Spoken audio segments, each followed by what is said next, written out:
Yeah, here we are. We are back live from the Finlay Hyundai Studios. I don't know if the right mic is on. There, we are live from there we go, live from the Finlay Hyundai Studios, and it is Atkin, Paul Ratliff with you, guiding you through the show as Double D is still out in the great state of Washington, the Emerald State, as he's getting some chasing Whitey around the golf course today, as he will be the next couple days. And we've got you covered here in the Finlay Hyundai Studios. Today's show is brought to you by One Health St. George. It's a family-focused primary care clinic serving all ages right here in St. George. They aren't just a clinic. They're your medical home, helping individuals and families stay healthy year after year. They provide comprehensive primary care for everyone from a newborn checkups to senior health management. So check them out, Dixie Primary Care or One Health. And we've had a great day at the yard last night. Starting off the show, going to go into a little Region 9 recap here. As, man, what a night at the yard it was last night, Tara, at least for the Desert Hills Thunder. Yeah, it was a really great game for them. They ended up winning in five, yeah. 12-0, I believe. Yes. Is that correct? Yeah, if yes. I remember right. They put it on them last night for sure. Cedar and Desert Hills jockeying in the standings 3-4 before the game. Now Desert Hills hands Cedar their fifth loss, and they move ahead of them on tiebreakers. They are 7-5 in region now, and they had a commanding win last night. 12-0, like you say. A grand slam was part of it. Harmon Skeen on his 13th home run of the season is a grand salami. How about that for the Thunder? And our manager, Jagan Levitt, he was playing the seniors last night, too. Yes, it was senior night. It wasn't the typical starting lineup for Desert Hills. There was a lot of guys getting some at-bats that, got at-bats previously, but weren't really full-time starters, per se. Right. So some guys that we don't normally see in the lineup played huge last night. Shad Robinson playing the catcher played great. Romero, so many of the guys that, not super regular starters, but McIntosh as well had a nice double down right through the gap, drove it deep to almost to the wall. Yeah. Brought in the first run of the game. So, and he was a guy that before that game had about 10 plate appearances. So not too many, a little more limited, but he really stepped up last night and provided them a charge early in that game, and they would never look back. They just continue to roll and roll and roll, and they end up winning 12-0 last night, and we were on hand for it. We had it for you on the Fan Sports Network, 99.5 FM, 95.3 on the radio, and then, of course, on the fansportsnetwork.com and our YouTube page, streaming that game last night as well. So really great night at the yard. Really just a fun to see all these multiple home runs were sent out by Desert Hills last night. They were just bopping all throughout the lineup. And Hoyt Atkin, how about him last night on the mound? Your namesake. Might be related to you somehow down the line. Probably, right? yeah. He was really, really solid on the mound last night. He just delivered a great pitching performance, went the distance in the 5 innings. So really great game overall from Desert Hills. It wasn't the only game in Region 9 action last night, as we had a 3-pack of games. Obviously, we weren't at these other ones covering them, but we got scores and updates from St. George News and some of our other contingencies that were at these games. And it was awesome to see Crimson Cliffs. They powered past the region-leading Snow Canyon Warriors in what was a thrilling game, I heard. 4-3, kind of a nail-biter till the end, and Crimson just nips them and gets by 4-3 for that huge region win over the Warriors, who really hadn't really been seeing much opposition early in the season. I mean, they were really churning along like a well-oiled machine.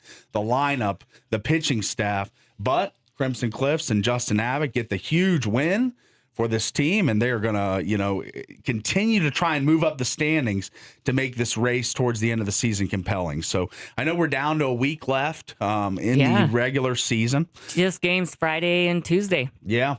So we're basically zeroed in on the playoffs at this point, and the countdown to Kearns High School in northern Utah begins. If you're not aware, I mean, we are getting down to it basically. Middle of May, we'll be heading up Northern Utah for the state USHAA tournament, and that will be a ball of a time. We got so many good teams in Region 9 this year. I think that we realistically 5 teams from our region could make deep runs in this tournament. So it should be really compelling. It should be something that you'll want to be following all tournament long on KSLSports.com. And we will be handling the tournament this year. All the production, all the talent work, all the camera work. It's all us this year. Yep. So looking forward to that opportunity, and it should be really, really fun. So that was what happened in Region 9 baseball last night, as these were the scores. Crimson, like we said, paces past Socaine 4-3. Dixie, how about this? They get back on the winning track and defeat Pineview 8-5. Nice.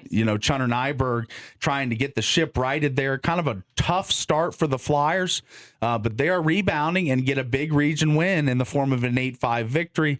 And then our game last night, of course, was the Desert Hills 12-0, just power surge all night long. So It was awesome to see that game be on hand for it. And we had 2 other great games in Region 9 baseball last night. Speaking of baseball, I've been talking about this guy, and I know this isn't Region 9 baseball, but speaking of homers, we had a lot of homers last night. For Desert Hills, they had 2, the grand slam, the 2-run home run. And there's a guy in baseball right now that he became the first rookie to hit a home run in 5 straight games. And that is pretty monumentous because anytime you're a rookie and you're having that great a presence in the batting box, and your power is just insane for this rookie. And I'm talking about Munetaka Murakami, and they call him the Southside Samurai, one of the best nicknames in all of sports. And he becomes the first rookie in the history of the MLB to hit a homer in 5 straight games in his rookie season. And he is just kind of an unearthed gem. I don't think anyone really knew about this guy heading into this season. No. Wasn't really talked about. But all of a sudden, 10 home runs in 25 games. He sits pretty much near the top of the leaderboard in homers. And he plays for the Chicago White Sox, so kind of hidden a little bit. Not as well known of a team. He was probably not even the biggest team in his own market with the Cubs there, of course. Right. But this dude is literally crushing the ball. And it's cool when Cal Raleigh does it, with Aaron Judge does it and stuff like that. But you kind of expect that from those guys. Shohei, yeah. Pete Alonso, Kyle Schwarber, Bryce Harper. These guys are guys you kind of expect to do this stuff. Right. But when you see a rookie just burst onto the scene and crush 5 home runs in 5 days, it's pretty cool. Yes. And by far the best nickname I've heard in the last 3-4 years. I mean, I know there's probably nicknames better than Southside Samurai, but I do really like that. That's an awesome nickname. So that's just kind of a quick hitter in baseball. As far we have his 10th home run here. Oh, I we believe, do. If you wanted nice. to Yeah, let's do it. watch that. This is last night as Murakami going for his 5th straight home run. He's only got a single up to this point. And his at-bats are dwindling as it's in the later innings. But here we go. This is Murakami last night for his 5th straight home run in 5 days. He singled his last time up, 1 for 3. And he gets into another one. He just launched Murakami that. has done it again. He's homered now in 5 consecutive games. Wow. I love to see that because, they always say chicks dig the long ball. I dig the long ball. Oh, so you're a chick? Well, no, That makes I'm not going to sense. step That makes into so much sense. I do like the long ball, though. So I've always been a fan of home run hitters, dating back to whenever I was going to Nationals games at RFK Stadium, watching Adam Dunn and Alfonso Soriano as a kid, and really just hoping for that home run. Yeah. And for Murakami to burst on the scene like he is, we've seen so many players break into the league and struggle. But this guy from another country breaks in, and he's just dominating the league and these pitching staffs. So that was kind of the best. I love the T-shirts that say how to bunt. It's like 1, don't, 2, hit dingers. Yeah, that's Murakami should have that we shirt. need to get him that T-shirt for sure. He should definitely rock that shirt around the Send dugout. me your address, buddy. Yeah. Southside Samurai. I'm sending you a T-shirt. Yes, the Samurai. We're fans here in St. George, so I'd love to see those shirts made for him because he deserves one. Because all he does is just hit long dong. So good for Murakami last night. The Southside Samurai as just kind of a quick hitter in baseball. Kind of really the mini little best thing I saw from last night is weren't able to watch that game, but because we were working the Desert Hills Cedar baseball game in Region 9 action, but saw the headline this morning and was like, man, this dude is crushing the ball. And you got to love that. So we're right in the heat of baseball season. NHL playoffs, NBA playoffs, it's all going on right now. But really the best thing I saw in sports last night was indeed Murakami for his 5th straight game. So that is going to bring us to the end of our opening rant here on The Drive. And right after this quick break, stay tuned for this. This should be really cool. As the Crimson Cliffs girls lacrosse team coming in, we got a number of seniors, their head coach, and we are going to talk all things lacrosse coming up right after this quick break. I'm really excited for this. I hope everyone else is. And we're going to take the quick break, be back right after this.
We are back live from the Finlay Hyundai Studios. It's Paul Ratliff. It's Tara Atkin. No double D today as he's out in Washington State getting some golf in. But we've got some very special guests in studio right now as the Crimson Cliffs girls lacrosse team is joining us here. And we got a bunch of these girls and coach with us.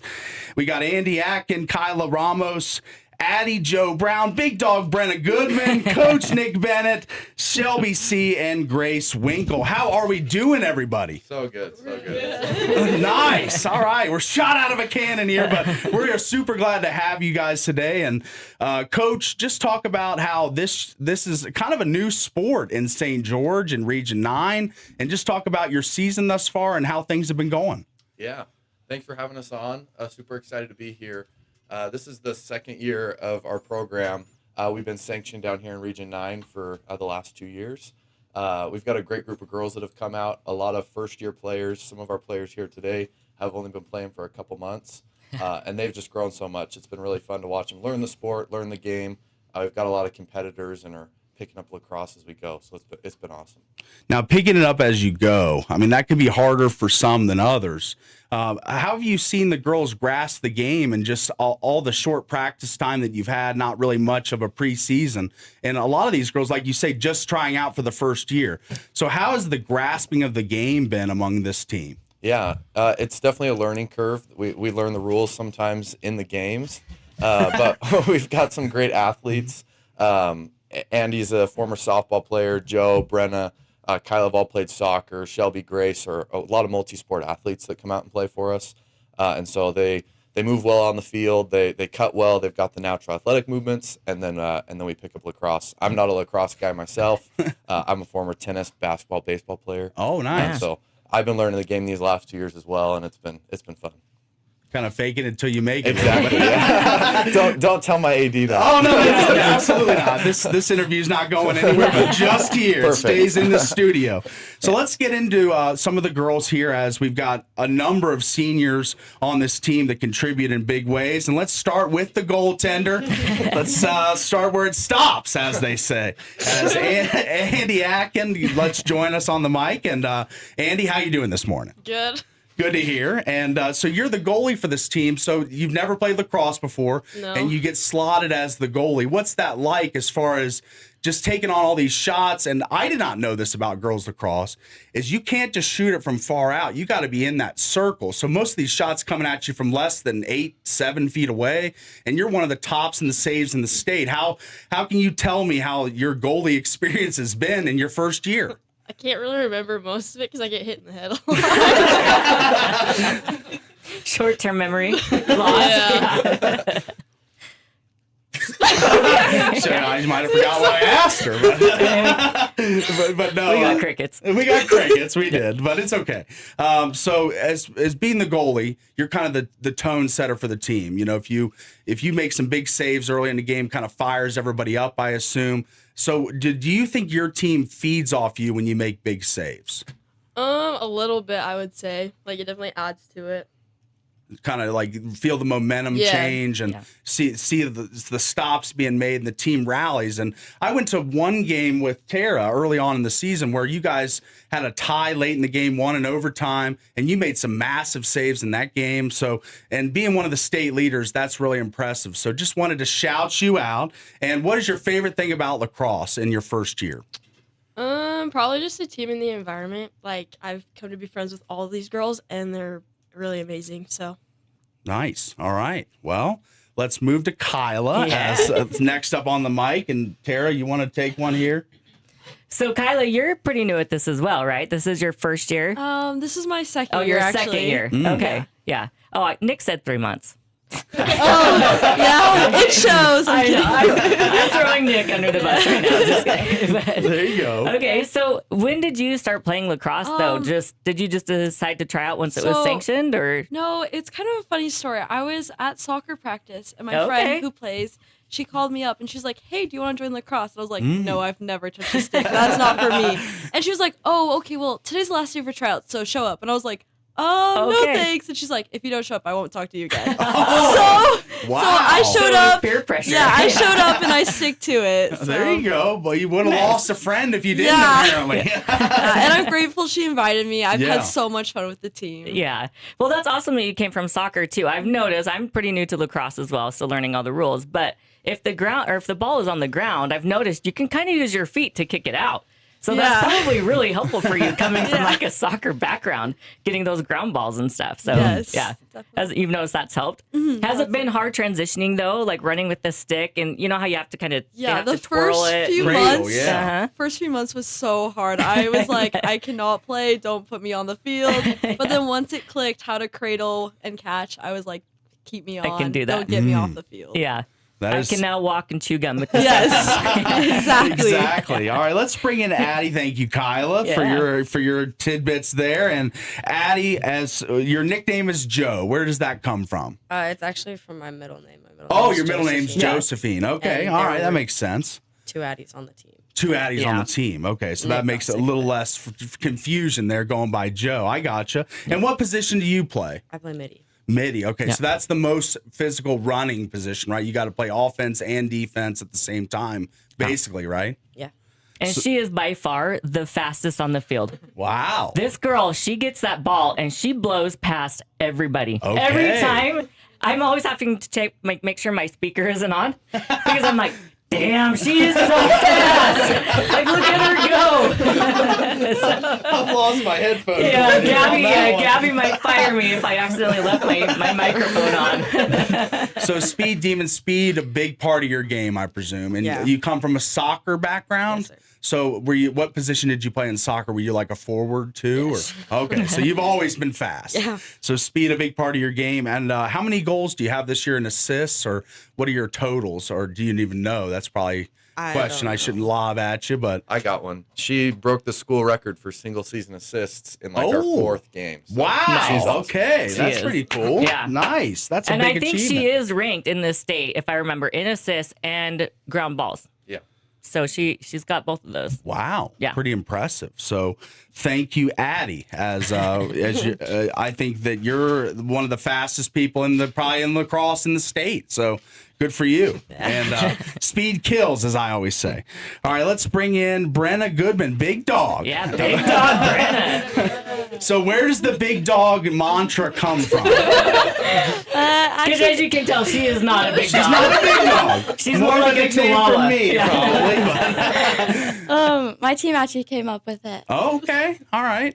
You don't, like Tara says, you don't really come off as a big dog. No, just wait till she gets on the field and she starts hitting people. You laid the vicious. lumber, huh? Yeah. Okay, all right. I like that. All right. So, what are the best attributes of your game? And I presume maybe your first season of lacrosse or second? First. First. So, what are your greatest skills you think when you're on the field? I'd say I'm pretty aggressive. And just like she's so quiet about it. Just she is trying my best to get the ball, I guess. Okay, all right. She's received a few yellow flags. Let's just put it that way. Okay, well, I like that. They're cards, right? Not flags. Yeah. Sometimes when you get a card that shows you care, it's not because it's not because you're out of line or anything. No, well, maybe it was out of line. Well, I mean, I like a good card here and there. Yeah. So if you're aggressive out there, I like the edge. Keep playing with that edge, Big Dog, as I think that's a key to your team's success. And you guys, what's been your favorite moment this season? If you could pick one moment in the entire year. I really loved when we went up to Logan as a team. It was really fun, the whole bus ride up and all the games. It's just fun being around the girls. So. Awesome. Yeah. Well, it seems like you've really taken into the team and love the culture that Coach Nick is building and this group has. So thank you, Big Dog Brenna. Yeah. All right, let's bring in Shelby here as Shelby. Shelby C, not C-E-E. Okay. Paul, it's S-E-E. Oh, S-E-E. I'm sorry. C-E is how I spelled it. But S-E-E, the correct spelling. And Shelby, so what position do you play? I play attack. Attack. Okay, so you're... And she takes it literally. We've seen some slashing against Canyon View, which was well-deserved, by the way. It was I was proud of you. But she does take a tack, literally. Your PA announcer and scorekeeper is proud of your aggression out there. So I wouldn't say the AD is. Surprisingly, she wasn't mad about it either. But like I said, playing with an edge are good. So, if it goes to the card level, that's when you probably got to dial it back a little bit. But I still like the aggression from you guys. You seem like a very upfront, just swarming team that's going to be aggressive throughout. And that's what Coach Nick, it seems, is kind of embodied in this group. So, Shelby, what is your favorite moment of this season been? Honestly, probably the very first game we played in the tournament. That was like our first game that we had actually won since last season. Oh, and nice. so it was just like cool to see that a very first time team where none of the girls have ever played before, like went and won a game. And so that was pretty awesome. That was a great game. That was the one that went to overtime, right? Yeah, it was. Yeah. That was a great game. Was that the one I was at? Yes. Oh, nice. Okay. He was there. He doesn't remember. Six goals from Shelby helped us win that. Yeah, that might help. Yeah, 6 is a lot. Pouring them in. So how many goals do you have this season? Do you know? I think when I checked a few days ago, it was 22. Wow. And then, I don't know, I think it's gotten a little bit bigger since. Okay. It's gone up. It's going up. Those numbers are bumping up. Yeah. They're going up for sure as probably one of the best goal scorers in Region 9, I presume, as I don't have the numbers for the region-wide goal scoring, but 22 sounds like a ton in high school competition. So, Shelby, thank you. Shelby C in the net. That's right, C in the net. And lastly, let's bring in Grace Winkle here. As Grace, how you doing this morning? Yeah, I'm doing well. Awesome. Glad to have you guys this morning. What is your favorite achievement that this team has had this season, whether it be your winning record, your camaraderie among the girls, your bond together, your coaching relationship between coach and player? What's been your biggest achievement? I think that one is easy. I've been here for a few years, but I've got to watch the team grow from actually many of these girls not here being the first year Shelby moving here. Yeah. I've got to watch these girls grow and become like big dogs. She was kind of shy and wouldn't really call for ball or fight for ball. And she just flipped and she'd fight for every ground ball. Yeah, I just have loved watching all the girls grow, and the team especially. Like, we were not very good in the beginning of just the past few years, but this year it's been phenomenal. Just seeing all the girls give their all the whole season, every player. Yeah. And even from just the start of this season to, kind of coming off of those losses, and then you guys win on that 3-game win streak, especially against like the 6A Harriman school and stuff. I was like, holy crap, what happened? This team has just like totally flipped a switch and turned around. Oh, yeah. And you guys are just doing, like, it's just getting better and better. It's incredible to watch. It's been a lot of fun. Yeah, it's been amazing. And how is your relationship with what position do you play first? I play attack. You play attack. So is it like lines, or is there just set 3 attack all game, or do you just substitute? Sorry, I'm not super familiar with lacrosse.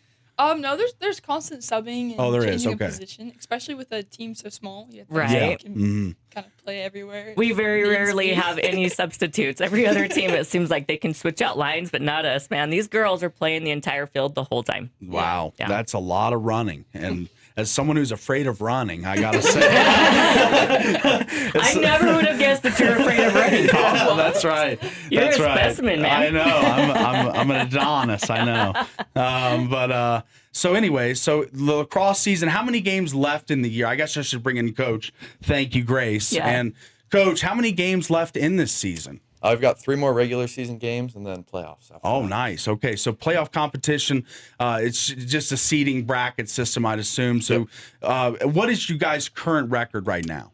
We have won 4 games and lost a couple more than that. Okay, you don't have to tell me how many losses. I don't know. 4 wins, the I think most we're like important. 4-8, 4-9. Okay, Yeah. so how does the playoffs work? Does every team that competes in the state get a chance at the playoffs, or is there like some teams eliminated pre-playoffs? Yeah, I think they take the top 24. Top in the state. 24. Okay. Right now, I think we're 17 or 18. Okay. So I think we've locked in our playoff Yes. spot, which is awesome. Sounds like you guys have clinched, as Yes, they we say. have clinched the playoff spot. Yeah. Ready Awesome. for a little Cinderella run. That's right. Yeah. You guys could be the dark horse. Yeah. We March March Madness just happened. I know we Yeah. all kind of clued in on that. And teams make the Cinderella runs. Yeah. And you guys could be that. We're the High Point University of. Yes, Right. High Point. Now we're talking. Look at that coach tracks Yeah, with the NCAA tournament. Yes, So love that. And Yeah. Love this interview. Love having Let you me guys ask in. you, what's been like the biggest challenge of this being pretty much a brand new sport, right? A lot of these girls came from soccer or softball. Not many of them grew up, 7 years old playing lacrosse. And so what has been the biggest challenge of bringing this together, even like recruiting and, getting girls to come out and try out and practice and all of that? What has that been like for you? Yeah, they laughed because I told them I was going to make a joke about remember the Titans and how Yeah, face so yeah. much persecution. But Right. we're from Crimson, so that's not really Andy's true. a major liability. It's really been Andy's fault that we have those season. No, I think one of the biggest challenges is, like you said, it's such a new sport. So there's a lot of great athletes at our school, and they play a lot of different sports, and Sure. kids are pulled in so many directions. that Right. I think recruiting, it's really come from like the players. If I approach high school girls on the street, somebody calls Yeah. the police, Right, right? yeah. These girls have been awesome. Like Andy and Joe both got invited by a friend. Brenna's Right. brother plays high school lacrosse. Okay. I think that team atmosphere we're creating is really what's going to help grow the sport, so we can keep getting these great athletes out. And Right. yeah, Nice. You've done a great job, I Thank got to you. say. thank you. Look at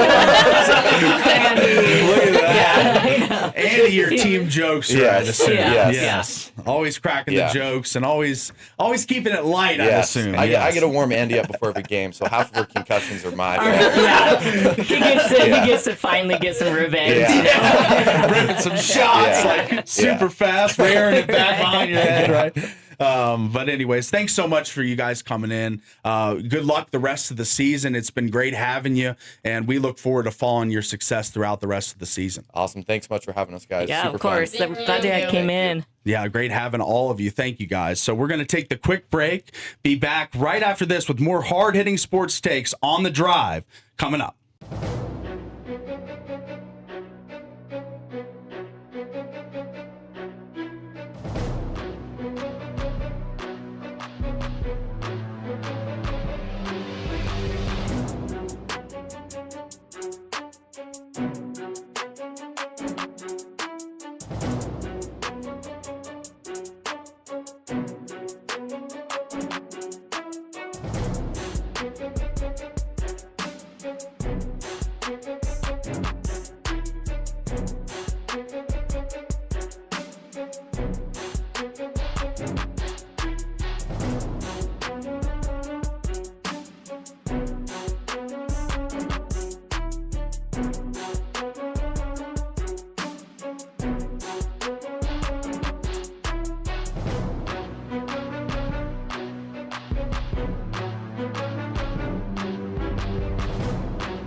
That was really fun having the Crimson Cliffs girls lacrosse team in. Coach Nick and the girls did a great job with that interview. Sometimes athletes, especially high schoolers, a little early for them in the morning, not quite ready to go. But they were definitely ready, dialed in, and were a great guest. So the Crimson Cliffs girls lacrosse team off to the playoffs, and they are clinched, as they told us. So hopefully they can make a Cinderella-like run. Yeah. And some guys looking to make a Cinderella story come true tonight in the NFL draft. As, man, it has been quite the long haul. We had the Super Bowl in February, and then there's a large chasm of a gap between free agency and then the draft comes. So the NFL calendar set up pretty well, though, if you're a fan of the NFL. You get the Super Bowl, then you get free agency, then you get the draft, mini camp, training camp, preseason, into the regular season. It's quite the ladder to the regular season, and we're reaching one of the best rungs of that ladder left is the NFL draft tonight. And I wanted to go through this as Field Yates and Mel Kiper have collaborated. He has made his final predictions for the first round of the NFL draft. And I think we go through the top 5. Not a ton of picks we're going to go through here, but do we agree or disagree with the top 5 picks from realistically the most plugged in NFL draft insider there is in Mel Kiper, by and large? That's really the opinion. He's been doing this since the 70s, 80s, late 70s, early 80s for ESPN. So this is a dude that's done a million drafts. He understands the draft, and albeit he did have Shadur Sanders going number 2 overall last year. So that doesn't help his credibility. It doesn't help his credibility, but he's looking to make a bounce back from last year. He took a big risk. Some of these guys do. They try and pinpoint guys that other people wouldn't have going in certain spots. And he had a big whiff. I'll say that with Shadur. He went all the way in the 5th round, but he had him rated as his number 1 quarterback, and he was sticking to his guns. So this year he has another quarterback going number 1 overall. I'm assuming you can guess this one. It is Indiana QB Fernando Mendoza. I think this pick has been kind of set in stone for months now. It has, yeah. So every guy that does any mock of any credibility will have Mendoza going 1. To the Raiders. To the Raiders, yes. And if he doesn't, it'll be like the greatest shock of all time, I think. It would be. Just because, like you said, it has been set for months. And you've got the videos of Mark Davis watching him like being there, like a lion scouting a gazelle. Yeah, in gazelle. The field. Yeah, exactly. And he just bringing wants in Kirk Cousins for him. So if this doesn't happen, I might just die of shock. I'm not gonna lie. Okay. We don't want that. Yeah. We don't want that. No. All right. So number 2. So we both agree. I think Mendoza goes 1. We agree with Kiper. Yeah. All right.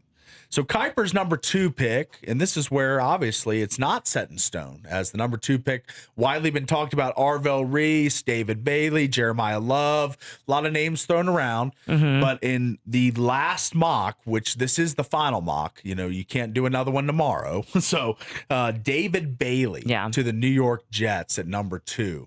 Do you agree with that? I do agree with that. You think that's how the pick will go? I think so. Okay. So I agree as well. I think Bailey is the second best player in this draft, best defensive player available, 14 and a half sacks at Texas Tech last year.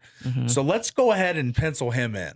I think he's going to be that number 2 pick. And then this is where it starts to get a little crazier. Number 3 pick. Who would you say the Arizona Cardinals would take in your mind? I think Jeremiah Love, the running back. We kind of talked about that yesterday. Okay. So from Notre Dame, I think he's going to go 3 to the Cards. I disagree with that, but that's who Mel Kiper has. He has Jeremiah Love going to the Cardinals. Do you think Reese? I think Arvell Reese is who the Cardinals take. Really? Yes. And then I think that Jeremiah Love goes the next pick to the Titans. That's who I think. Okay. But I would think Arvell Reese will go. So I've got mine flipped. You've got those flipped. Okay. So you instead have Love to the Cardinals and Reese to the Titans. Okay. So who Kiper has, he's got Love to the Cardinals like you. Yeah. But then the Titans, he's got Sonny Styles. Oh, really? He's got Sonny Styles going over Reese? Over Reese. That's right. He has Reese dropping all the way a little further down. Really? So do you agree with Sonny Styles at 4? No, I think Reese at 4. Reese at 4 for you. Okay, so I would probably go. I just said Reese at 3, so I don't mind Styles at 4. At 4? Yeah, I mean, Where do you have Love then? I would like Love to fall to 7. But it's okay. He's probably not. Oh, yeah, because that's your Commanders. That's right. Yes. But no, Love will probably go 4. So I disagree with Kuiper there. I think he would be I think Love goes 3 or 4, right?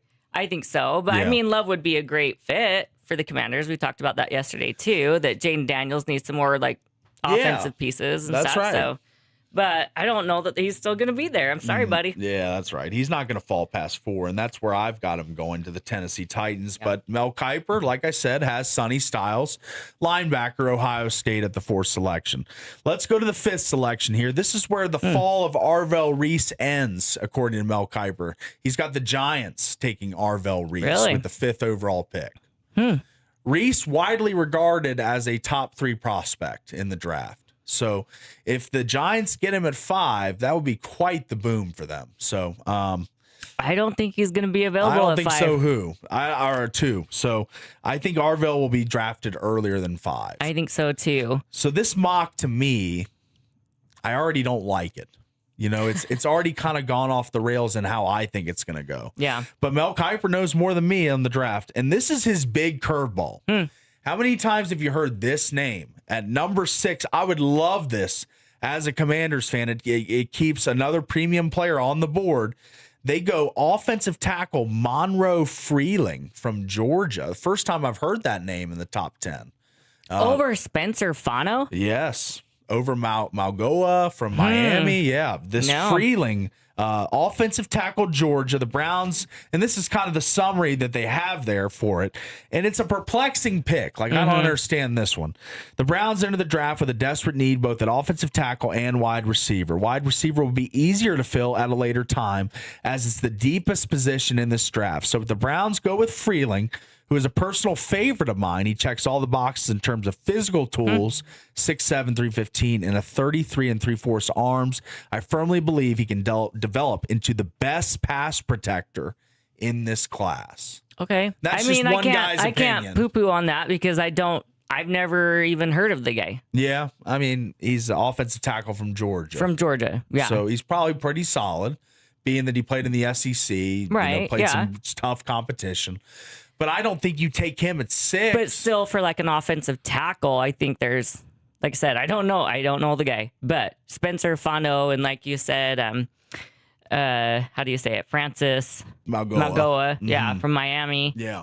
I mean, those are some pretty stout offensive tackles that I think will go early on in the draft. Higher than Freeling, right? Yeah, I would think so. Have you even heard this Freeling's name? No, that's what I'm saying. Yeah. So I can't really like talk crap on him or say that he's bad because I haven't watched him play really.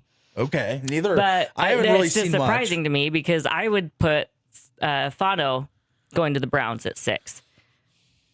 And then I think for the Giants that Jordan Tyson from Arizona State, that wide receiver, would be a good fit for them for the 5 pick. Oh, the 5th pick for Tyson. Okay. I was thinking the 10th pick for Tyson if you're the Giants, maybe. You just don't think he'll be there? It's going to depend because I think if Sonny Styles, they would probably be smarter to take Sonny Styles in 5, on their first pick, which is pick number 5. Yes. And then do Jordan Tyson with their 10th pick. Okay. So, they have the 10th pick as well. The Giants do. So they have 5 and 10. Yes. So, yeah, I think those two would be really great matches for them. Like I said, I wouldn't leave Sonny Styles on the board until 10.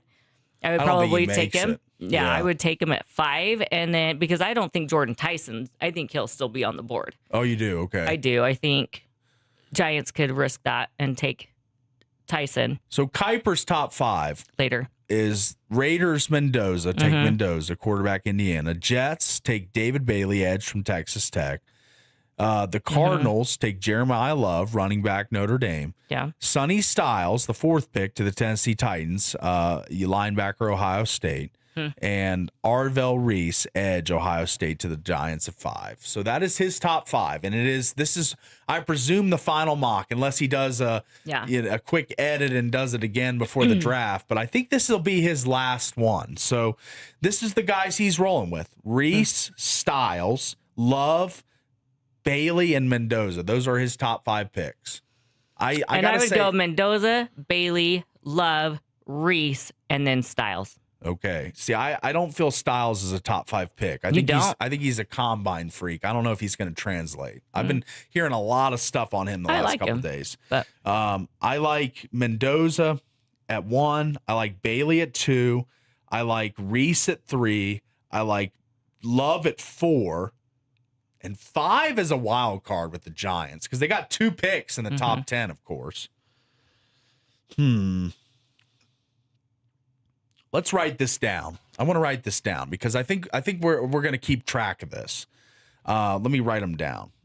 You're going 1 Mendoza. Yep. 2 Bailey. All right. To the Jets. Yes. 2 Bailey to the Jets. 3 Love. Okay. To Arizona. Okay. 4 Arvell Reese to Tennessee. Okay. And 5 Sonny Styles to the Giants. I'd say Styles or Tyson. Okay. Can I double it? No doubles. No, whatever. Okay, fine. No doubles, buddy. All right. I'm going to go Mendoza, Bailey, Reese, Love, Downs. Give me Downs at 5. Really? I think he's the best player in the draft on Caleb defense. Downs? Yes. The safety. Safety. From Ohio State. From the Ohio State. Or Carnell Tate. It's either way. Hey, you can't. Nope. I know. I just told you can't have doubles. Which one is it? We'll go Carnell Tate. Final answer. Final answer. Another Ohio State. Another The Ohio State. So I've got how many in the top 5? Reese. Yeah. Tate. I think just those 2. Yeah. I got 2 Buckeyes. Because you didn't put Styles. I didn't put Styles. I've kind of cooled on him a little bit. I think he might just be like a workout warrior, combine freak type athlete. Like he had 1 sack last year. That's kind of concerning. That's he had true. 6 his junior year. So the production definitely waned a little bit this past season at Ohio State, but he was one of their top tackle guys, and he's a middle linebacker, not really a blitzing edge linebacker. So Yeah. I kind of understand, but like at the same time, do I want my team to take this guy? That's how I kind of evaluate Kind of it. look at it. And I'm like, I don't really think I want this guy, even if we had a need, and we do at middle linebacker. I think that there are better premium players out there, but Styles, according to Mel Kipe, are going to go top 5. You know, people tantalized by the physical attributes, especially with the Giants, because Harbaugh loves Ohio State players. Yeah, he's kind of a homer for them. So I think, like I said, I think Styles will go 5 to the Giants. But okay. That will be an interesting pick. And we're going to continue to monitor this throughout the day as the draft at 6 p.m. Mountain Time tonight. That will be when it commences. The first pick, the Raiders, will be on the clock. I know, I can't wait. They will be the first team on the clock. I'm going to be wearing my jersey, my hat. I've got like some necklaces. You got one of those big things, some like skull and bone, like the shoulder pads. You've got those? Just sitting on my no. Oh, okay. I was about to say. It'd be cool if I did though. Yeah, I know. You would I'd be have way them on. I'd be cooler on than my I couch, thought. like just ready to go. Part of the black Yeah. hole. Yeah. Some black and silver confettis for when they call like Mendoza's name. It's like poof. Yeah. It's amazing. All right. But the draft tonight, 6 p.m. Mountain Time. Raiders going to be on the clock, number 1. Draft order goes as follows for anyone that hasn't been following the draft. The Raiders got the first pick, Jets at 2, Cardinals 3, Titans 4, Giants 5, Browns 6, Commanders 7, Saints 8, Chiefs 9. Yeah. And the Giants 10. get that second crack in the top 10 with the 10th pick. Yep. So that's how your draft order looks in the top 10 tonight as the biggest, I call it the best job interview in professional sports is the combine, is the meetings, is the pre-draft stuff. But now and the pro day yeah, you could include that in there. But this is when they're hired, officially hired on. So this is when it all comes full circle for these athletes. Been preparing for this day for close to 20-something years of their lives, and now it all happens tonight in Pittsburgh. How about that? First time ever the NFL draft in Pittsburgh. So pretty cool. They're going to have it right in front of Acrisure Stadium, I've been told. It's going to be a raucous crowd. I'm sure they're going to have a ton of people out there. Pittsburgh, a big sports city. And it really is. And it's a great stadium, too, right there on the river. There, I'm jealous. I wish I was there. Yeah, that's right. As it will be quite the event to take in tonight. So we got a lot coming up in the second hour here today. We got to bring you the top 8 at 8 today. We got more draft talk coming, as well as Mike Folta, the radio voice of the Utah Mammoth, will jump on with us at 8:30 to preview Game 3 from the Delta Center coming up on Friday night between the Utah Mammoth and the Vegas Golden Knights. So we are going to wrap up the first hour here, as the first hour brought to you today by a great number of local partners. Zag, Protect It Better, get $20 off phone repair at the 2 St. George or 1 Cedar City Zag. Just mention the radio special and they will apply that $20 off for you. Coral Canyon Golf Course, it's fantastic. Get out and play for a great price. Call for tee times 435-688-1700. That's 435-688-1700, or book online at coralcanyongolf.com. As well, lastly, is brought to you by One Health St. George. They have special services as well, women's health services such as wellness exams, cancer screenings, hormone optimization, and more, as well as dermatology services right in the clinic, skin checks, minor procedures, and common skincare without specialized wait times, as well as weight management programs tailored to your medical history. All that can be done for you at One Health, where they build long-term relationships as your provider knows your health story, not just one visit. Dixie Primary Care and onehealth.com. And lastly, Prime IV.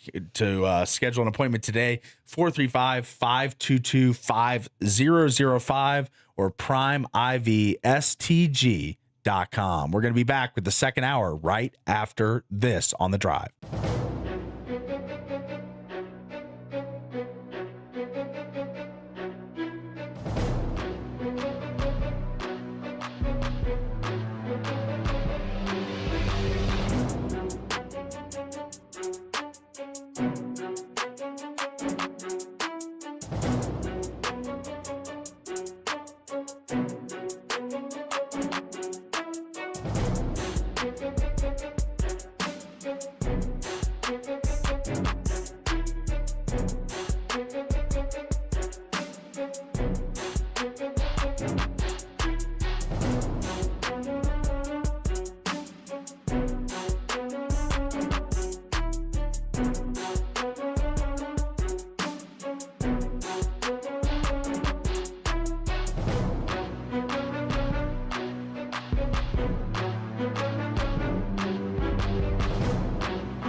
Riding along on the drive from the Finlay Hyundai Studios. Going to get into the top 8 at 8 today. Brought to you by Wilkinson's House of Lighting and Decor, recognized for the 5th year in a row as the best lighting store in southern Utah.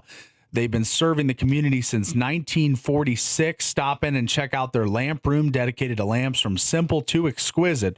Shop where the locals shop. Wilkinson's House of Lighting and Decor. Light it up with Wilkinson's. We're going to jump into the top 8 at 8 right now.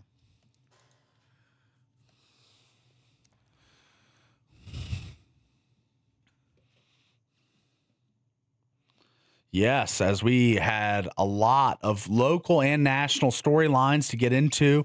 Let's start in Region 9 baseball, as we had a 3-pack of games last night with scores going as follows. Crimson paces past the regional leading Snow Canyon Warriors in a thrilling 4-3 victory for the Mustangs, as they are chasing the Warriors in the region standings, trying to get closer and closer. And last night with that big 4-3 win, does just that. Dixie gets back on the winning track. They defeat Pineview 8-5. Chunner Nyberg picking up the win as the manager, of course, and the team playing much better as of late. They pick up that 3-run victory over the Pineview Panthers. And lastly, in our Boulevard home game of the week last night, it was the Desert Hills Thunder powering past Cedar behind a grand slam from Harmon Skeen. They win 12-0 in a blowout, kind of a game that Hoyt Atkin pitched an amazing game on the mound. There was batting all throughout the lineup, and they get the huge win last night. Tara, you were on production last night, taking in the game as well.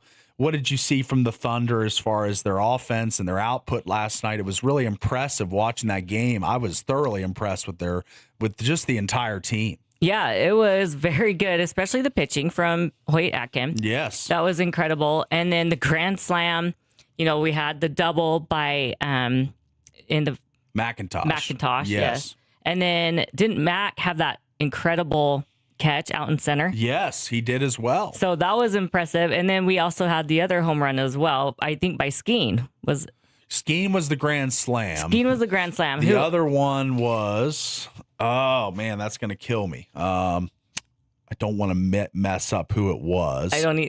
But there was another home run. There was. So there was a lot of incredible hitting, pitching. I mean, obviously, you did everything right if you beat the opposing team 12-0 and 5. Yes, so absolutely. Yeah, it was a great game. So they do get that mercy rule win, 12-0, like Tara said, and they are on to the next one. The Desert Hills Thunder trending up at the right time as we get close to the playoffs. So that was what happened in Region 9 baseball last night, as a great slate of games. So let's jump into the NBA playoffs, as we have not gotten into those as of yet.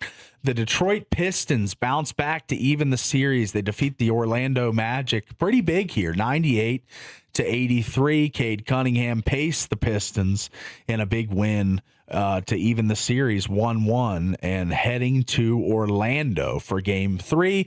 And the OKC Thunder take a commanding 2-0 lead after defeating the Suns 120-107. SGA, Chad Holmgren, Jalen Williams. I mean, they've got so many stars in OKC, and they are just a well-oiled machine churning right along. So they defeat the Suns, like I said, 120-107. Last night in the NHL, Tara, we had 2 games. Three games. I'm sorry, 3 games. You are correct. As this one, kind of hard for me to like either side, but I think I like this team a little more than the Penguins. The Flyers are flying high. They defeat the Penguins 5-2 to take a commanding 3-0 series lead as it heads to Game 4 in Philadelphia. They are looking for the sweep of Sid the Kid and the Penguins, as they've kind of looked lifeless throughout this series, I got to say. Flyers got that really young core that's really trending up. The Utah Mammoth took Denoyers with the 4th pick, and Porter Martone was taken with the 5th pick. This Martone kid is a stud. He's had a ton of goals already in his short stint in the NHL. They pulled him up at the end of the regular season, and now he's playing really well for them in the playoffs as they defeat the Penguins last night 5-2. This one tough for a couple of our friends in the office, the Nelsons. They're big Wild fans as the Wild have an absolute heartbreaker last night. Wyatt Johnson, double OT goal gives the Dallas Stars the 4-3 double OT victory over the Minnesota Wild. And we got it here. This was pretty wild stuff as this game played a full 32 extra minutes before this goal went in the back of the net from Wyatt Johnson. Pestered a bit by Marcus Foligno. Here's Heiskanen. Winding out, collected, settled by Robertson.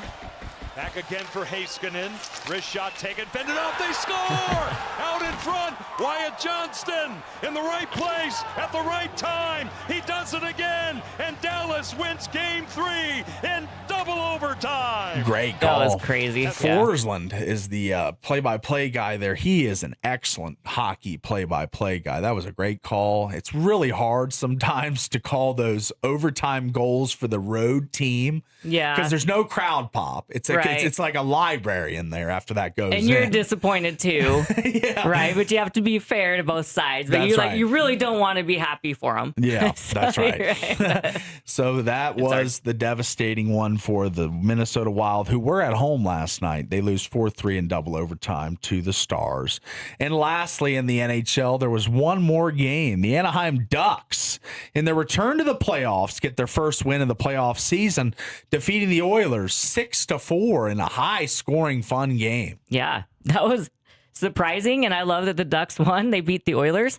But and I haven't seen anything come out, but is McJesus hurt?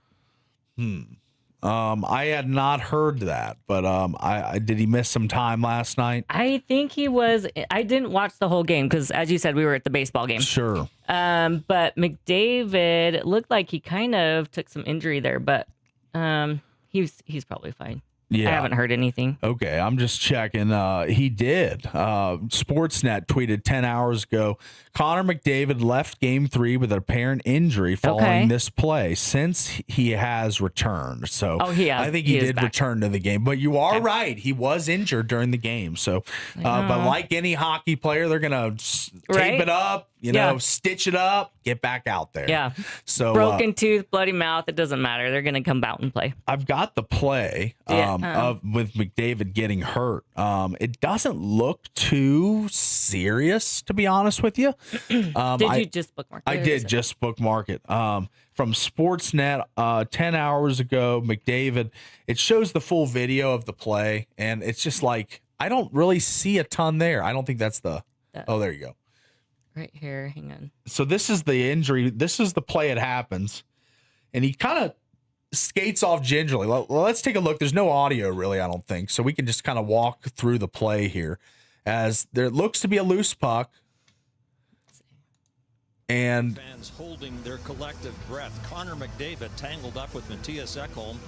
Stayed on to complete the shift. So what, it's his ankle maybe? Favoring his ankle. And as we speak, McDavid is in the Oiler room. We await word on whether you couldn't really see. It kind of got like a little tangle up there at the very... Let's look at it again. There. So he tries to lift his foot, and I think it's stuck. So it didn't look too bad. Poor guy, toe picked.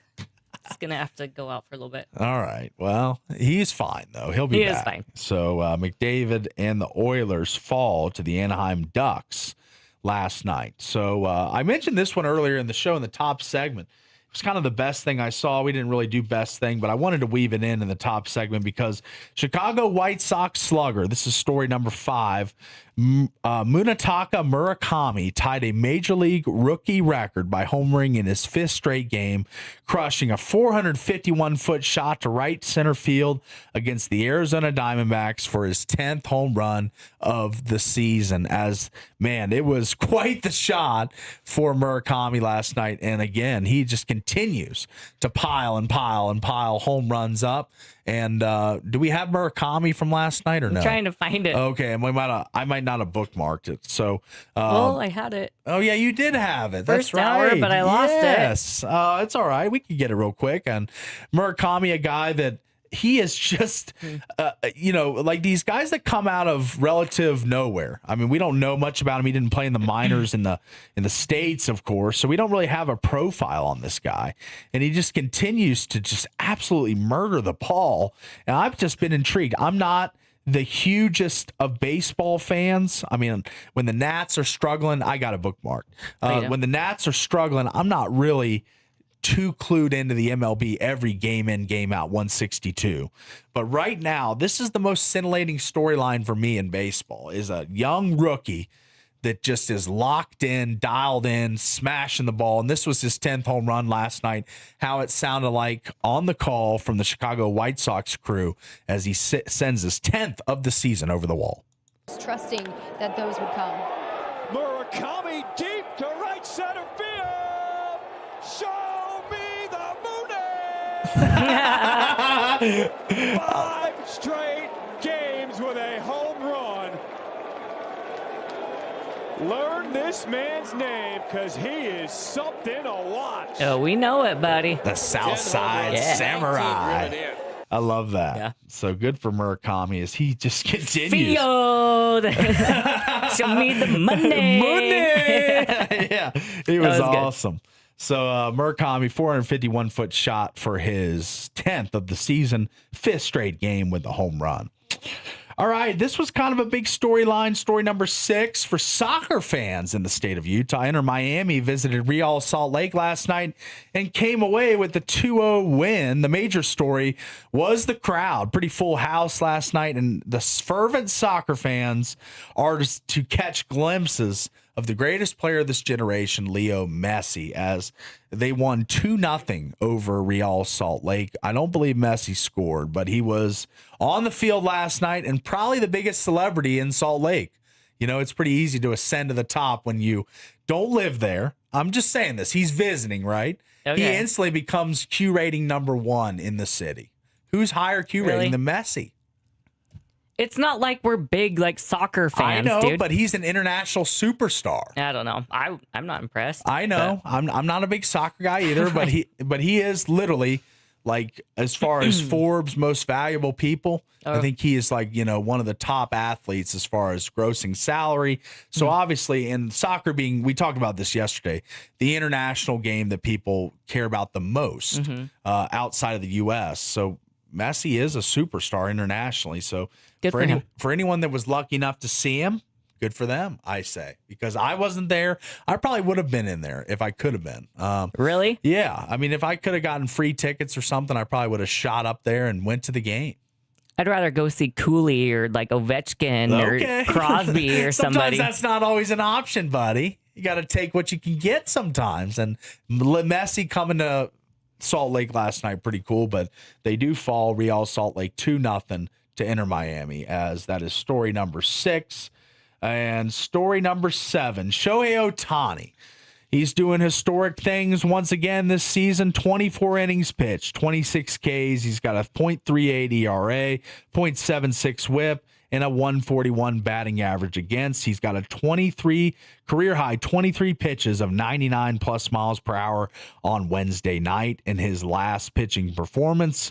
He is, along with Mason Miller, the front runners for the Cy Young Award based on DraftKings Sportsbook. So, Miller. Yeah. It's Miller time. Miller time. Yeah. You got to hope Shohei folds down the stretch of the season, or folds in some of these starts, because right now he's making it really tough for Miller to take the award, because Shohei, he's Shohei. He's won a ton of MVPs. He's kind of MLB's darling. So I hope that Mason Miller wins it, honestly. I'm rooting for Miller. Yeah, I am too.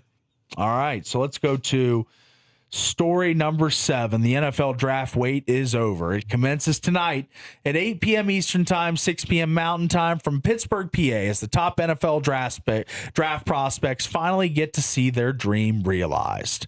As we'll see Fernando Mendoza presumably go off the board first to the Las Vegas Raiders, and then the draft really starts, because we know the first pick. Right. From after the first pick, we have no clue how it's going to unfold, and that's what makes the draft so much fun. And it'll be on ESPN tonight. They'll be carrying it from Pittsburgh, PA. Last one here. This is kind of a crazy one from Logan Gilbert on the Mariners. This was one of the craziest catches of the season, and I think we have it. I have never seen anything like this. I don't think I've ever seen anything like this either. As Gilbert, one of Double D's favorite pitchers for the Mariners, a really dialed in guy that normally gives them quality starts. And he got a little bit of luck last night, I'll say, with this comebacker that comes back at him and he makes the play. At like 107.8 miles per hour, I believe. Yes, the exit velocity was 107.7 miles per hour. Okay, I was a little off. No, you were right there, though. So yeah. This is one of the strangest plays in MLB history, and we'll let you take a look at it as what a catch this was. Right back, and it is caught. No? It's oh, my gosh. Like, how did that even happen? I don't know. I he really didn't don't even know. And there's the replay. So let's see where it enters. Does it go through the armhole? Right through the shirt right there, like one of the buttons. Oh, it doesn't go through the armhole. No, it went through. It looked like the button. Oh, really? Let me see it one more time. Oh, yeah, it goes right through the middle of the shirt. Wow. You can see it go in the shirt right there. Right through the five hole of his shirt. There, Jim. Yeah, that How was do you crazy. break that down? You're a baseball color guy, and you're like, look at that, Jim. It goes right through his shirt. Yeah. That's that awesome. was insane. I've never, ever seen anything like that. That was pretty cool. So that is the final story on your top 8 at 8 today. And it was brought to you by Game Day Men's Health. Game Day Men's Health, reclaim your game. If you'd like to book an appointment to get a free T-test, as they do offer those free T-tests, 435-265-4223. Call or text that number. Reclaim your game with Game Day Men's Health. We're going to grab the quick break. Be back right after this.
Back live here from the Finlay Hyundai Studios is another edition of The Drive on the Fan Sports Network, and it's brought to you by Wilkinson's House of Lighting and Decor, as it has the lamp room dedicated from lamps from simple to exquisite. Shop where the local shop, a proud sponsor of Region 9 Athletics. Light it up at Wilkinson's House of Lighting and Decor. And I thought this would be a fun exercise, is everyone likes to do their top guys that are going to pan out in the draft. I think me and Devin did that on Tuesday of this week.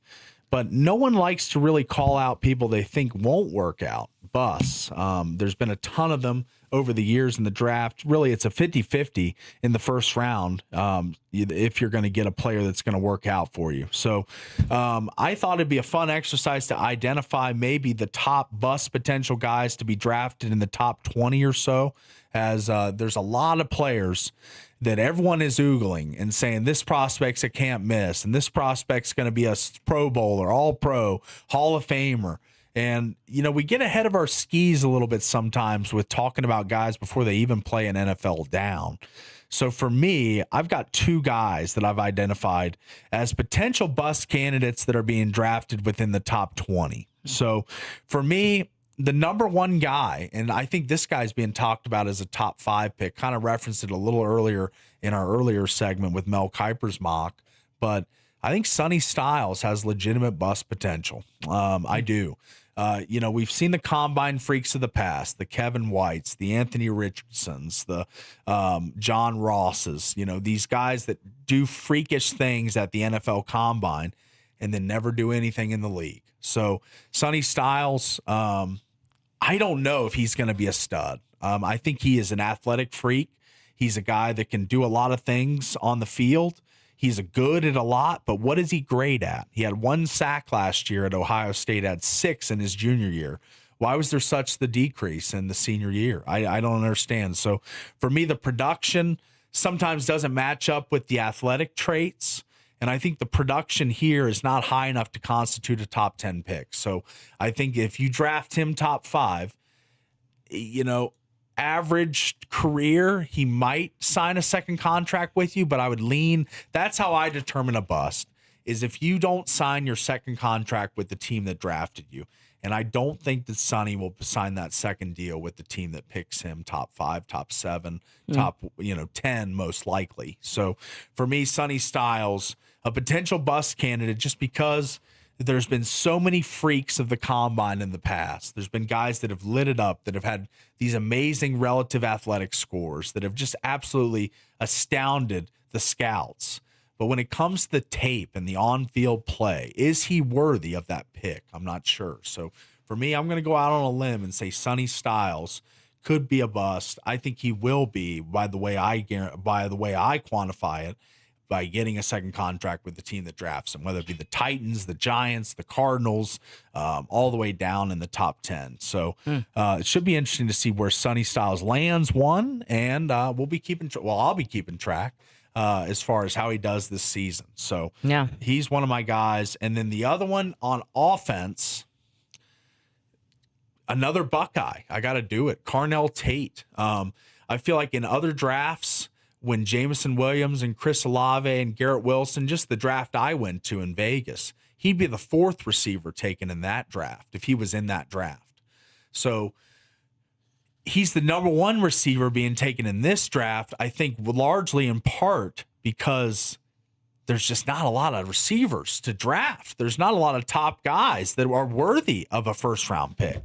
So that's the interesting part here, is that Carnell Tate, he's not even the best receiver on his team at Ohio State, and yet he's being talked about as a top 10 pick. So those are my two guys. I know I'm taking shots at the Ohio State University today, but Carnell Tate and Sonny Styles, the targets of my potential bust meter. So, but that's just a quick segment here. We're going to take a quick break, and right after this break, we're going to have the voice of the Utah Mammoth, Mike Folta, on with us to talk all things Game 3, the series, impact players, what he sees from the Knights, and more coming up right after this.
We are back live from the Finlay Hyundai studio. It's been a fun show riding along on the drive, and we've got a very special guest joining us now.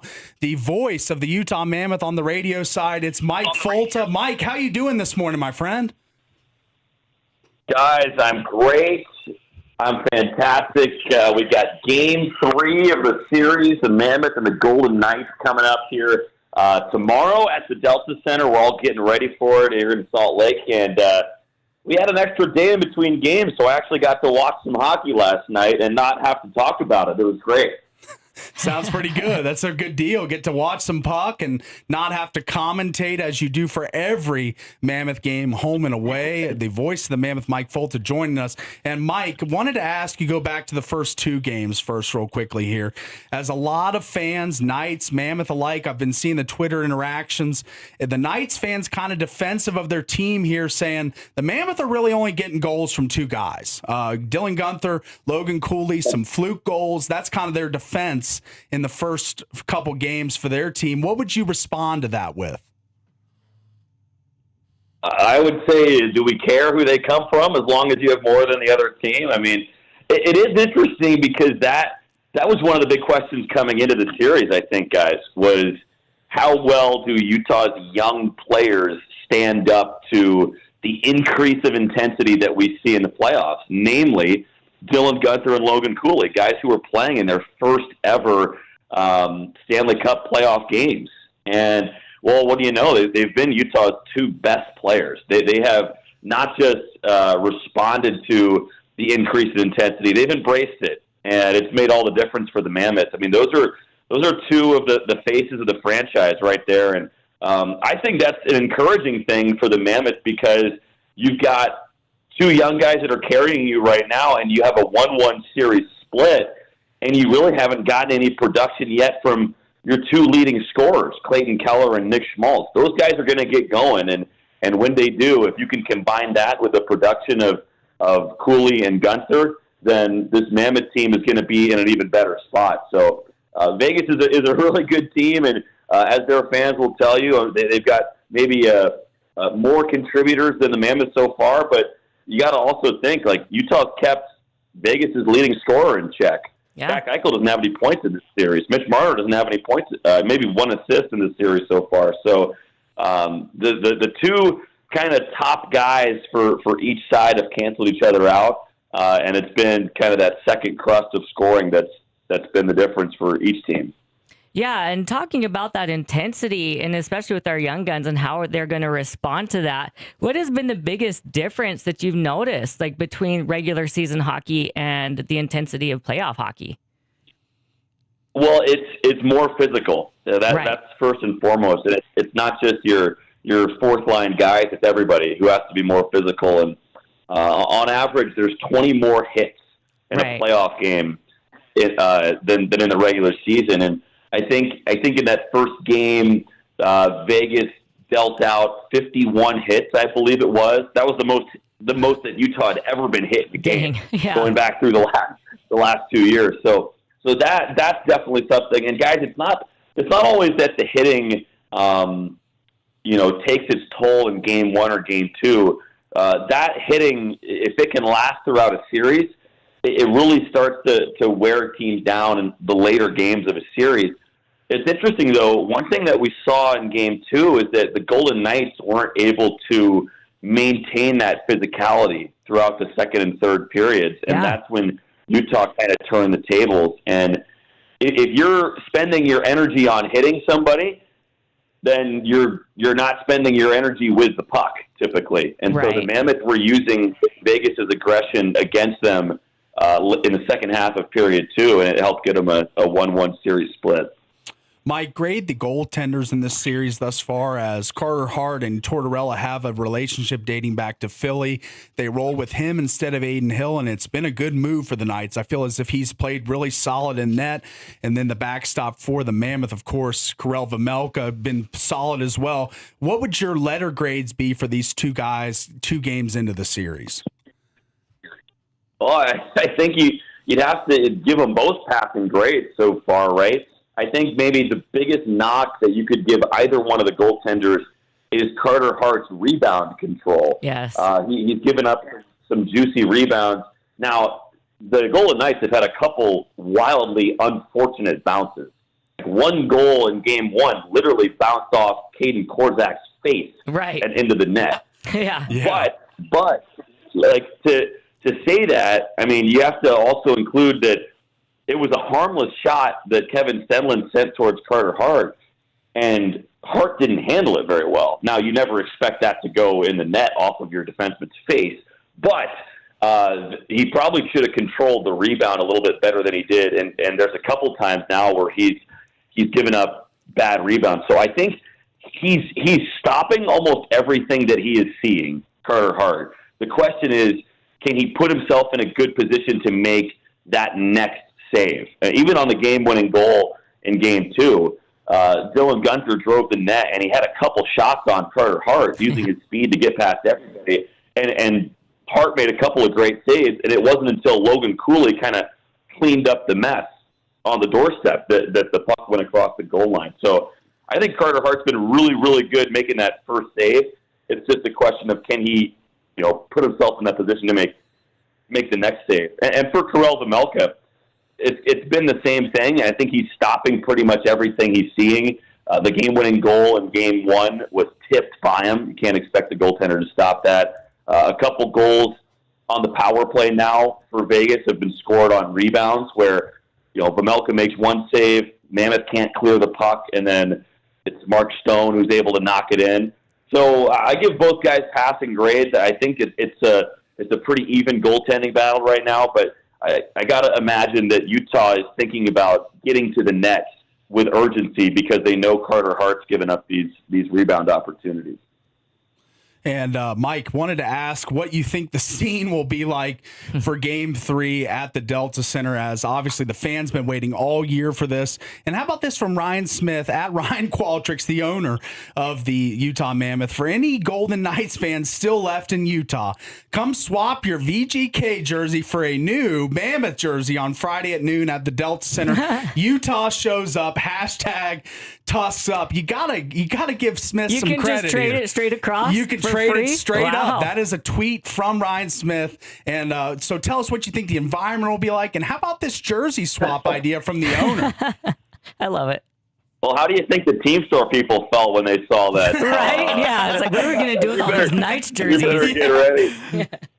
It's incredible. And like, I joke about that. There's obviously a synthesis between Ryan Smith and the marketing and the retail store, right? Like they'll be ready. It's incredible. It's incredible what our owner and governor Ryan Smith and his wife Ashley, what they've done for our state by bringing a hockey team here. But what they're doing for the community by continuing to be thoughtful. And by the way, if you don't have Ryan Smith's Twitter alerts on, you might be costing yourself free tickets because the guy is pushing out free tickets seemingly all the time. So at Ryan Qualtrics, make sure you give him a follow and keep his alerts on.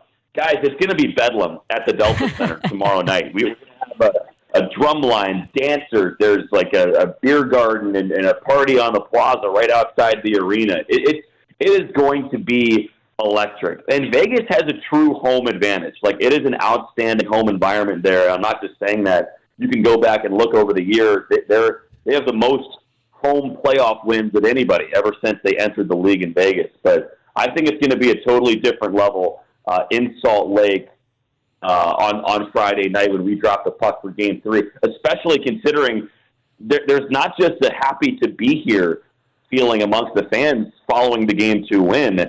I think we all believe that this team can win this series after watching the performance in that second game. So tons of excitement coming to the Delta Center. It is going to be incredible. I'm trying to think of like a movie scene to compare it to. Like, I'm a big movie guy. Like, I've just got Star Wars on the brain right now. I can't think of anything to compare it to exactly, but I think it's going to be just that. Incomparable. It's like 300. I can't wait. And our broadcast position. Yeah. Well, Devin, you've seen our broadcast position for radio, right? It's right there at the top of Section 7, and so we're amongst the people, and with rally towels and people standing, like I might not even be able to see the game. Right. It's going to be incredible. I hear you, and I got a movie title for the game of this one, Mammoth Game 3. And you said you were watching Star Wars, so we're going to go with A New Hope. A New Hope for winning the series after that Game 2 win for the Utah Mammoth. And Mike, just wanted to ask you one more quick hitter. If the Mammoth win on Friday night, blank is the X factor. Yeah, that's a great one. I mean, I don't think your best players can be your X factor, because that, like, the definition of an X factor is kind of right, that secret sauce, that hidden ingredient. So I would say Keller and Schmaltz, because I do think if they get going, the Mammoths are gonna win the game. But as far as an X factor, I think it could be Utah's fourth line. Mm-hmm. It's been Kevin Stenlin, Brandon Tanev, and Liam O'Brien so far. Yeah. And they were very physical in Game 2. Didn't see a ton of ice time, but had some really good shifts, and they were poised with the puck and were able to help Utah tilt the ice a little bit. One thing we've noticed, guys, throughout the regular season is that when Liam O'Brien, who's this really physical guy the Mammoths have, I mean, if you're wearing gold, watch out. When Liam O'Brien gets reinserted into the lineup, like, he might be a scratch for a couple games, but when he gets reinserted into the lineup, it is like a shot in the arm for the Mammoth. And Utah, I think now is 7-1 when O'Brien gets reinserted into the lineup. Wow. So there's a tangible impact that he has when he comes back in. Can he maintain that? Can his line maintain their effectiveness into Game 3? I think that's going to be a big question. And special teams, guys. Special teams is a battle the Vegas Golden Knights have won so far. They scored a couple power play goals. Utah's power play looked really good on the other night in Game 2, but they didn't score. Can the Mammoths win the special teams battle against the Golden Knights? That's another X factor. All right, Mike likes the special teams war and spicy tuna, Liam O'Brien, to be the guy, the X factor in tomorrow night's tilt with the Vegas Golden Knights. Mike, thanks so much for your time. We're looking forward to getting up there tomorrow. Come see you at your booth, and can't wait to see a thrilling Game 3. Everybody's always welcome to stop by at Portal G and say hi to us in Radio Row. If you've got a Golden Knights jersey, don't worry. We'll hook you up. Everybody looks better in Mountain Blue. That's exactly right. Free jerseys to be had. If you want to swap out your Knights jersey, get up there for Game 3. I know we will as well, and Mike will be there on hand as always. Looking for another iconic call like that Oilers game when the statement made was said from you, Mike. I'm waiting for your next zinger after a big Mammoth win. Thanks for your time, and we're going to grab the quick break, be back with the wrap of the show right after this.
Back live here from the Finlay Hyundai Studios, wrapping up final segment on the show today. And it is brought to you by One Health St. George, a family-focused primary care clinic serving all ages right here in St. George. They aren't just a clinic.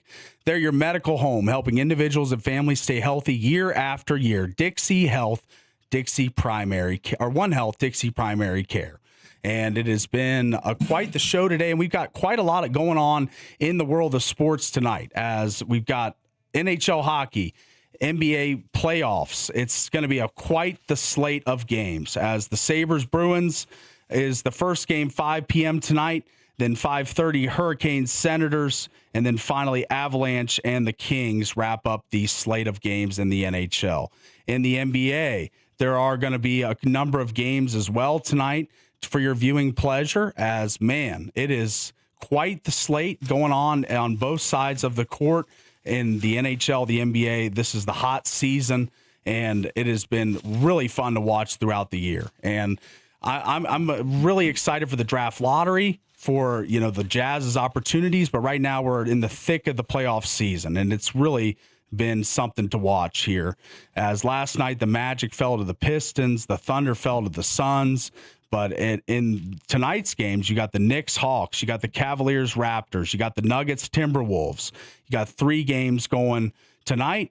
And then Friday night, you've got 3 more games, the Celtics, 76ers, the Lakers, Rockets, and the Spurs, Trailblazers, as those are the games going in the NBA in the next couple days. So it's going to be a fun time diagnosing and the playoffs once Double D gets back, as he's been following this NBA playoffs a lot tighter than most.